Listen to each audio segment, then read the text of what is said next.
Hello प्यारे बच्चों, स्वागत है आपका आपके अपने चैनल फी टाइम में। अपने बेटे पिछले वीडियो में फिजिक्स की परिभाषा पढ़ी, बेटा विज्ञान की परिभाषा पढ़ी। आपने वीडियो अच्छी तरह से देख लिया होगा। नहीं देखा है तो बेटा वीडियो को पूरा अच्छी तरह से देखिए ताकि आपको जो डेफिनेशन है वो अच्छी तरह से समझ में आ जाए। आज अपने जो कर रहे हैं बेटा वो है फंडामेंटल फोर्सेज, प्रकृति के मूल बल। वीडियो पूरा देखा करो बेटा, और वीडियो को ज़्यादा से ज़्यादा शेयर कीजिए बेटे, और चैनल को सब्सक्राइब कीजिए। अगर चैनल को आपने सब्सक्राइब कर लिया तो जैसे ही मैं नया वीडियो अपलोड करूँगा आपके पास उसका नोटिफिकेशन मिल जाएगा। अपना यूट्यूब चैनल जो है बेटा वो है फी डाइव। आप बेल आइकन दबा लीजिए बेटे ताकि आपके पास तुरंत नोटिफिकेशन मिले। वीडियो को पूरा देखा करें बेटा, तब आपको अच्छी तरह से समझ में आएगा।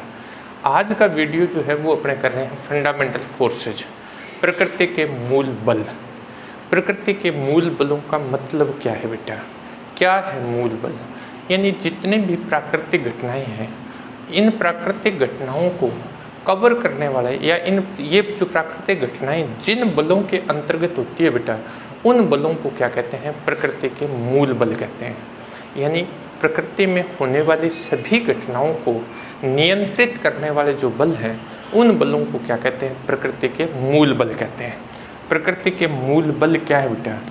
प्रकृति के मूल बल जो है विभिन्न प्राकृतिक घटनाओं को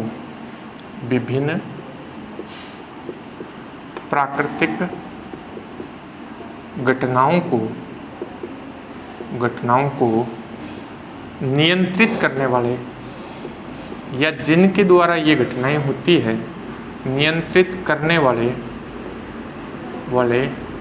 बलों को प्रकृति के मूल बल कहते हैं। मूल बल कहते हैं। यानी प्रकृति में जो भी घटनाएं घटित होती है बेटा, वो इन्हीं बलों के अंतर्गत होती है।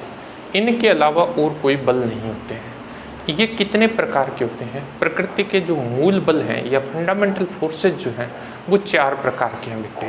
प्रकृति के मूल बल कितने प्रकार के हैं? 4 प्रकार के हैं। नंबर 1 अपने पास है बेटा गुरुत्वाकर्षण बल। गुरुत्वाकर्षण बल। नंबर 2 जो है बेटे वो अपने पास है विद्युत चुंबकीय बल। विद्युत चुंबकीय बल। विद्युत चुंबकीय बल। नंबर 1 है अपने पास क्या बेटे? गुरुत्वाकर्षण बल। नंबर 2 है विद्युत चुंबकीय बल। नंबर 3 अपने पास है बेटा दुर्बल नाभिकीय बल। दुर्बल नाभिकीय बल। नाभिकीय बल। और नंबर 4 जो है वो है बेटा प्रबल नाभिकीय बल। प्रबल नाभिकीय बल। ये 4 बल है बेटा प्रकृति में। इन 4 के सिवाय किसी तरह का कोई बल नहीं है। जो भी बल होता है बेटा वो इन्हीं 4 बलों के अंतर्गत आता है।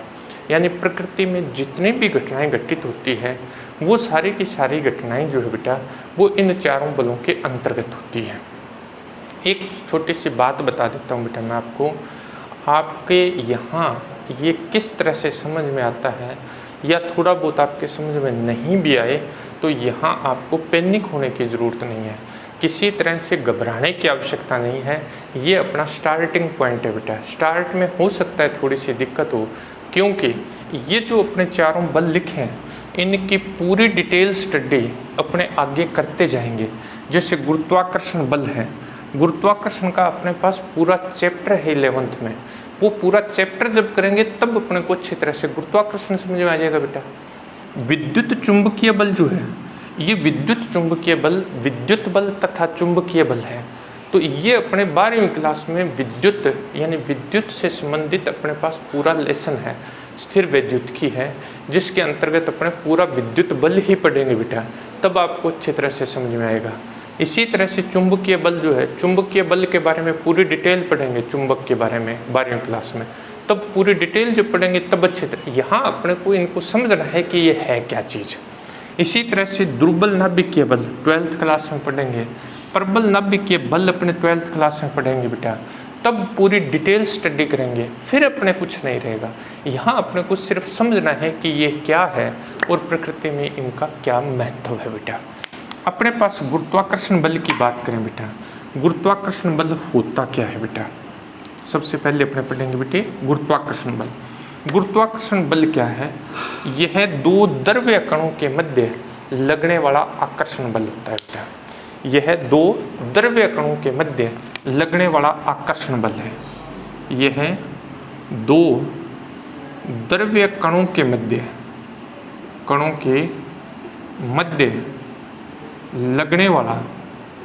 लगने वाला आकर्षण बल है। आकर्षण बल है। यह एक सार्वत्रिक बल है बेटा। यह एक सार्वत्रिक यूनिवर्सल फोर्स है बेटा। यूनिवर्सल फोर्स है। देखिए बेटा क्या कहना चाहता है ये कहता है बेटा द्रव्य होता है बेटा पदार्थ। द्रव्य किसको कहते हैं बेटा? पदार्थ को।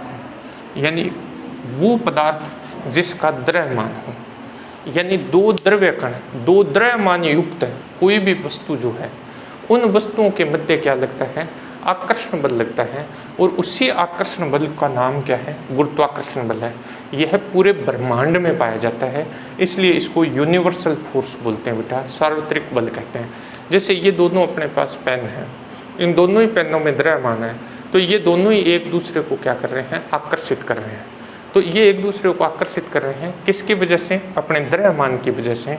तो इनके मध्य जो आकर्षण बल लग रहा है वो आकर्षण बल क्या है? गुरुत्वाकर्षण बल है। इस बल के बारे में न्यूटन ने बताया था बेटा। यानी गुरुत्वाकर्षण की खोज जो है वो किसने की थी? न्यूटन ने की थी। न्यूटन ने इसके लिए एक नियम का प्रतिपादन किया था जिसे न्यूटन का गुरुत्वाकर्षण का नियम भी कहते हैं बेटा। अपने पास न्यूटन के अनुसार क्या था? न्यूटन के अनुसार दो द्रव्य कणों के मध्य लगने वाला आकर्षण बल जो है वो दोनों द्रव्य कणों के द्रव्यमानों के गुणनफल के समानुपाती और उनके बीच की दूरी के वर्ग के व्युत्क्रमानुपाती होता है। न्यूटन के अनुसार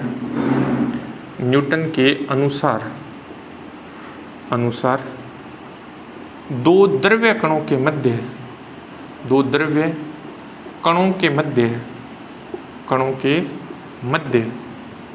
लगने वाला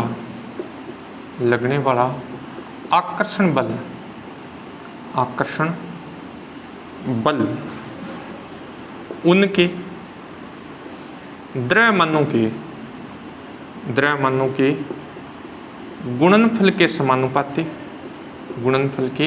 गुणनफल के समानुपाती तथा उनके बीच की दूरी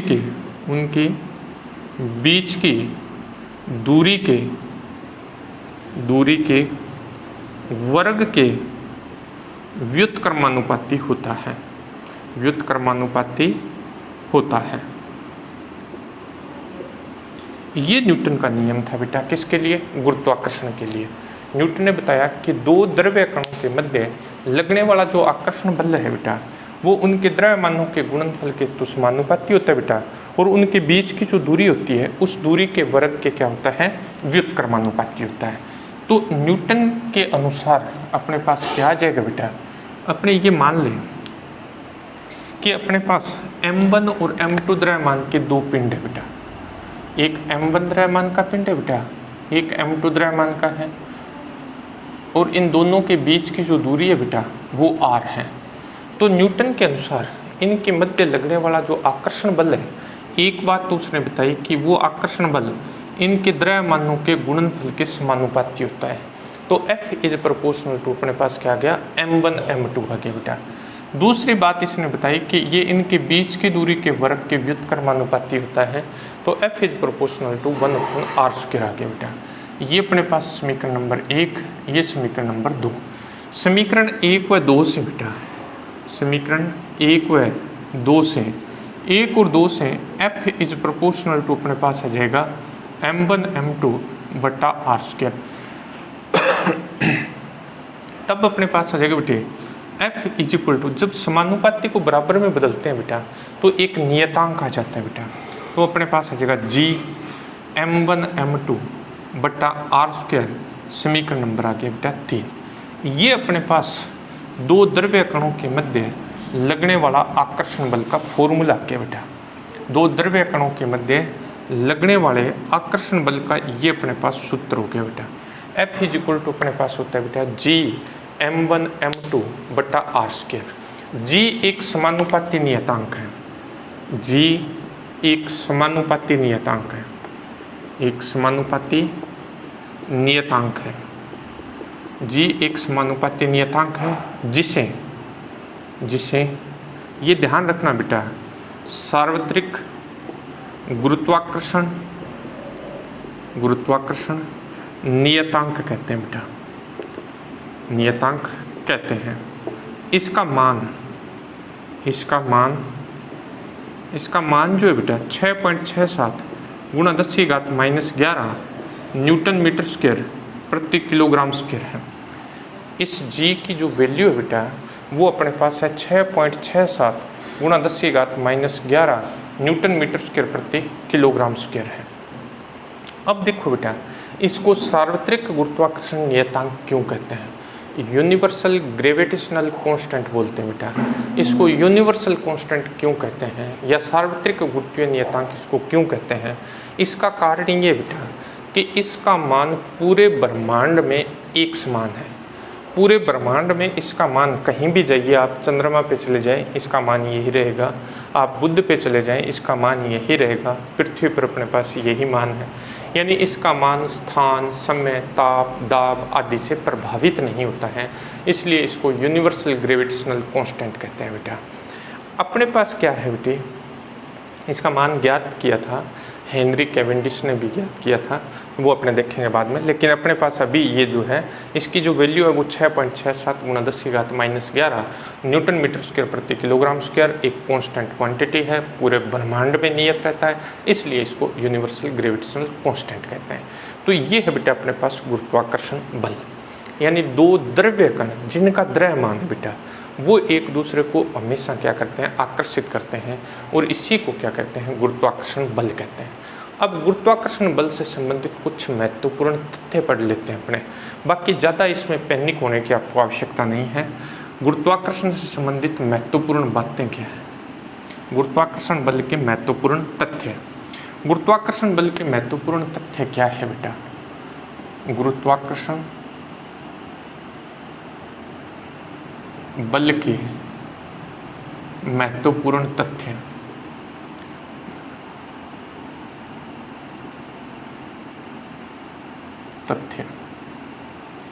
महत्वपूर्ण तथ्य क्या है, मेन फीचर्स क्या है इसकी? महत्वपूर्ण तथ्यों में सबसे पहले आता है बेटा कि यह बल जो है वो सदैव आकर्षण की प्रकृति का होता है। नाम ही अपने पास क्या है बेटा, गुरुत्वाकर्षण मतलब आकर्षण है। यह सदैव, यह मतलब गुरुत्वाकर्षण बल, यह सदैव आकर्षण की प्रकृति का होता है, आकर्षण की प्रकृति का होता है। ये हमेशा क्या करता है, अट्रैक्शन फोर्स है बेटा। नाम ही अपने पास क्या है, गुरुत्वाकर्षण है, तो ये हमेशा क्या होता है, आकर्षण की प्रकृति का होता है। दूसरी बात, बड़ी महत्वपूर्ण बात है बेटा, इसका मान, इसका मतलब गुरुत्वाकर्षण बल का मान, इसका मान माध्यम की प्रकृति पर निर्भर नहीं करता है, माध्यम की प्रकृति पर निर्भर नहीं करता है, निर्भर नहीं करता है। क्या मतलब बेटा इसका? इसका मतलब ये है कि अभी अपने जो दो पिंड लिए थे m1 और m2 द्रव्यमान के, उनके बीच में अगर अपने कोई माध्यम भरते हैं तो इस बल के मान में कोई परिवर्तन नहीं होता है, मान वही रहेगा। यानी इस बल के मान में किसी तरह का कोई परिवर्तन नहीं होता है, मतलब इसका मान माध्यम की प्रकृति पर निर्भर नहीं करता है। अगर उन दोनों पिंडों के मध्य हवा है तब भी उतना ही गुरुत्वाकर्षण बल होगा, उसके बीच में पानी भर दें तब भी उतना ही आकर्षण बल रहेगा, उसके बीच में अगर कोई धातु रख दें तब भी उन दोनों पिंडों के बीच में वही बल रहेगा। यानी इस बल का मान जो है बेटा वो माध्यम की प्रकृति पर निर्भर नहीं करता है। जैसे चंद्रमा और पृथ्वी के बीच में जो गुरुत्वाकर्षण बल है, उस गुरुत्वाकर्षण बल का मान इनके बीच के माध्यम पर निर्भर नहीं करता है। इसी तरह से सूर्य और पृथ्वी के बीच में गुरुत्वाकर्षण बल है बेटा, इसका मान इनके बीच के माध्यम पर निर्भर नहीं करता है। जबकि बीच में कभी कोई ग्रह आ जाता है, कभी कोई उपग्रह आ जाता है, लेकिन इनके बीच में लगने वाले बल में किसी तरह का कोई परिवर्तन नहीं होता है, यानी ये माध्यम पर निर्भर नहीं करता है। तीसरा बेटा, परास। प्रास का मतलब ये होता है बेटा रेंज जिसको बोलते हैं। प्रास का मतलब होता है बेटा कहाँ से कहाँ तक लगता है। देखिए मैं थ्योरेटिकल बात बता रहा हूँ आपको। थ्योरेटिकल बात ये है कि इस बल्ब का प्रास जो है वो 10⁻⁻15 मीटर, 10⁻⁻15 मीटर से कम अगर दूरी हो दो द्रव्य कणों के बीच में लगता है, लेकिन ये प्रभावी नहीं होता है। इसका कारण अपने बाद में बात करेंगे। ये 10⁻⁻15 मीटर से अनंत तक लगता है। अब यहाँ भी अनंत वाली जो बात है बेटा वो ये बोला जाता है कि बहुत अधिक दूरी तक लगता है, यानी इसकी प्रास बहुत अधिक होती है। लेकिन अगर अपने इसके फॉर्मूले के अकॉर्डिंग देखें, यानी सैद्धांतिक बात देखें, तो ये 10⁻⁻15 मीटर से लेकर अनंत तक प्रभावी होता है। क्यों? क्योंकि अपने पास जो फॉर्मूला था बेटा F=Gm1m2/r²। तो ये F0 कब होगा? जब r अनंत होगा। जब r की वैल्यू अनंत होगी तो अनंत पर गुरुत्वाकर्षण बल का मान क्या होगा? 0 होगा। इसलिए अपने ये मान के चलते हैं कि इसकी प्रास जो है वो बहुत अधिक होती है। चौथा अपने पास है बेटा यह है केंद्रीय बल है। केंद्रीय बल है, यह केंद्रीय बल है बेटा। इसका रीजन क्या होता है? क्योंकि ये दिन दो पिंडों के मध्य लगता है, इसकी कार्यकारी रेखा उनके केंद्र से होकर गुजरती है। हमेशा उनकी इसकी जो कार्यकारी रेखा जो है वो उनके सेंटर से होकर निकलती है। इसलिए ये किस प्रकार की प्रकृति का बल है? ये केंद्रीय बल है बेटा। ये किस तरह का बल है बेटी? केंद्रीय बल है। पांचवा जो है बेटा यह है संरक्षी बल है। यह संरक्षी बल है। संरक्षी बल क्या होते हैं पूरी डिटेल पढ़ेंगे बेटा आगे अपने, लेकिन मैं एक छोटी सी परिभाषा आपको बता देता हूँ। ऐसा बल जिसके द्वारा किया गया कार्य जो है बेटा वो पथ पर निर्भर न करके वस्तु की प्रारंभिक और अंतिम स्थिति पर निर्भर करता है, उस बल को संरक्षी बल कहते हैं। तो ये संरक्षी बल है। छठा बेटा यह है व्युत्क्रम वर्ग के नियम का पालन करने वाला बल है, या व्युत्क्रम वर्ग के नियम का पालन करता है। व्युत्क्रम वर्ग के नियम का देखिए बेटा बट्टा में क्या आ रहा है अपने पास? r²। ऐसे जो बल होते हैं बेटा वो हमेशा ये कहलाते हैं कि व्युत्क्रम वर्ग के नियम का पालन करते हैं।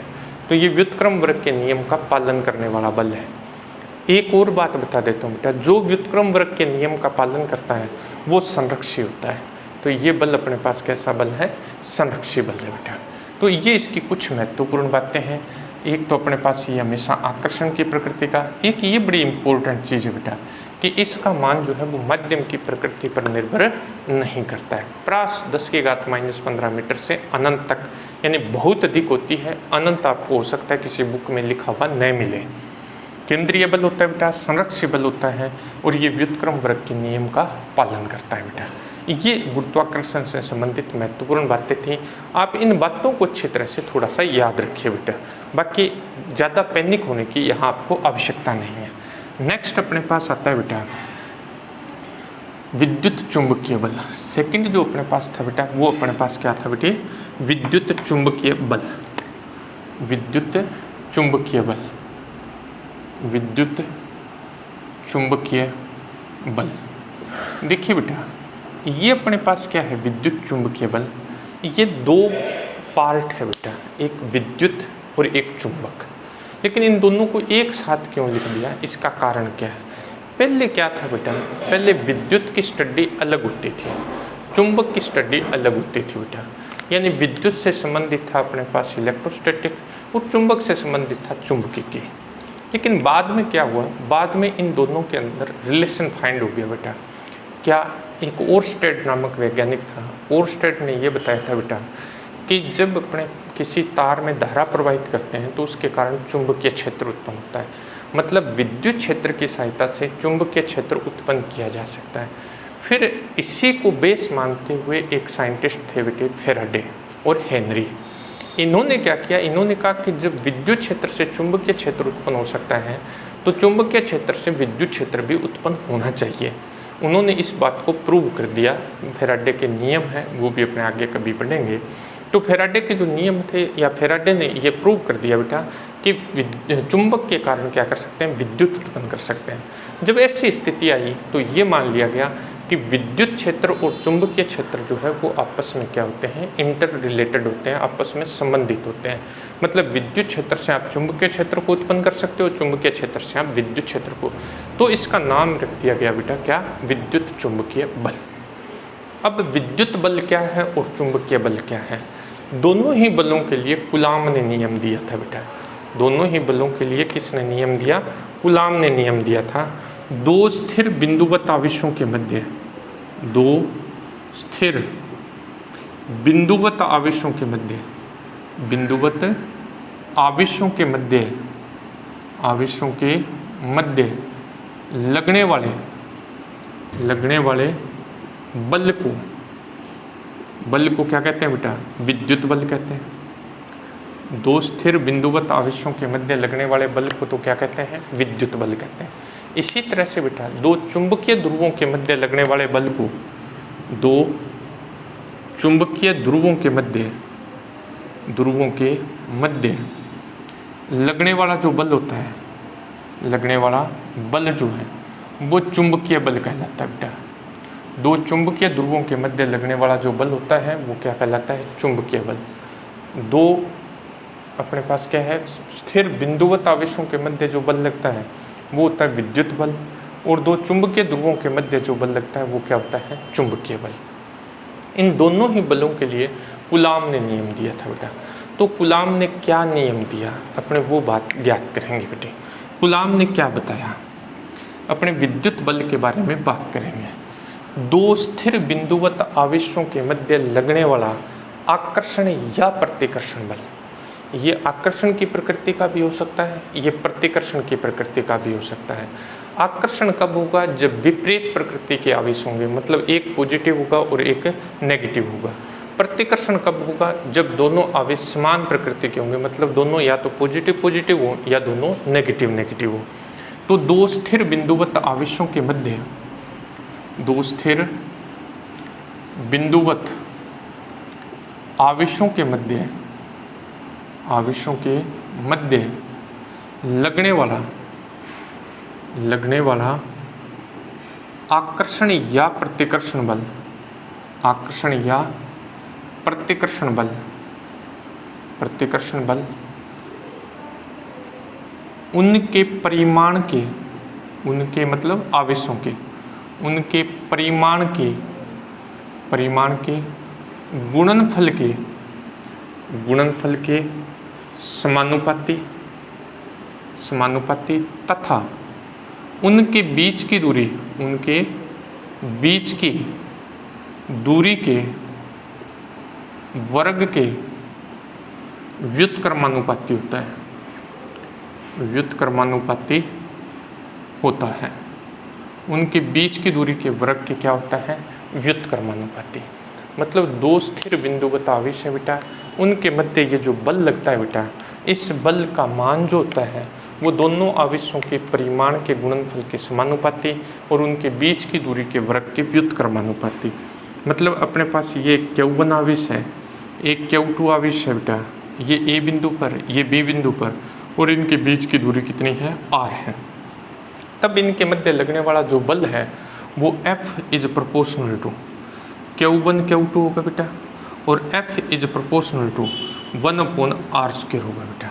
इन दोनों को मिलाएं बेटा तो F इज इक्वल टू अपने पास आ जाएगा 1/4। एक बार अपने से लिखते हैं, F इज प्रोपोर्शनल टू अपने पास आ जाएगा Q1 Q2/r²।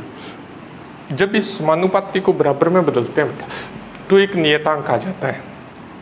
तो F इज इक्वल टू अपने पास आ जाएगा बेटा 1/4πε0 Q1 Q2/r²। F is equal to 1/4πε0 Q1 Q2 क्या आ जाएगा, r² आ जाएगा बेटा। ये अपने पास एक नियतांक है, इसका मान जो होता है 1/4πε0 का मान होता है बेटा 9 × 10⁹ न्यूटन मीटर स्क्वायर प्रति कूलाम स्क्वायर। ये ε0 जो है ये निर्वात की विद्युतशीलता कहलाती है।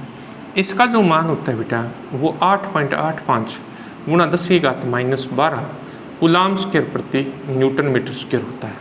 ये आगे पूरी डिटेल पढ़ेंगे। ये दो आवेशों के मध्य अपने पास बल आ गया बेटा। इसी तरह से दो चुंबकीय ध्रुवों के मध्य भी बल ज्ञात कर सकते हैं। अब इसकी महत्वपूर्ण बातें क्या है, यानी स्थिर विद्युत आकर्षण बल जो है या विद्युत चुंबकीय बल जो है, इसकी महत्वपूर्ण बातें अपने पास क्या है, उनके बारे में अपने देखते हैं बेटा।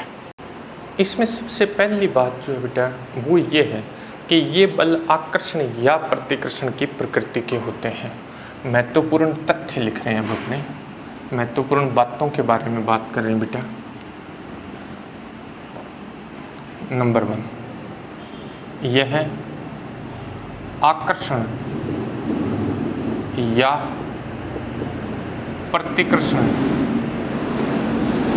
की प्रकृति का होता है, प्रकृति का होता है।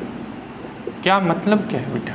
मतलब ये बेटे कि अगर अपने पास लाइक चार्ज है, मतलब समान प्रकृति के आवेश हैं, मतलब positive positive charge, positive positive, negative negative, इनमें प्रतिकर्षण होता है बेटा। इनमें क्या होता है? प्रतिकर्षण। अगर विपरीत प्रकृति के, एक पॉजिटिव है बेटा, एक नेगेटिव है, तो इसमें क्या होगा? आकर्षण होगा। यानी समान प्रकृति के आवेशों में प्रतिकर्षण होता है बेटा, और विपरीत प्रकृति के आवेशों में क्या होता है? आकर्षण होता है। मतलब ये आकर्षण या प्रतिकर्षण की प्रकृति के होते हैं। सेकंड बेटा, सेकंड अपने पास है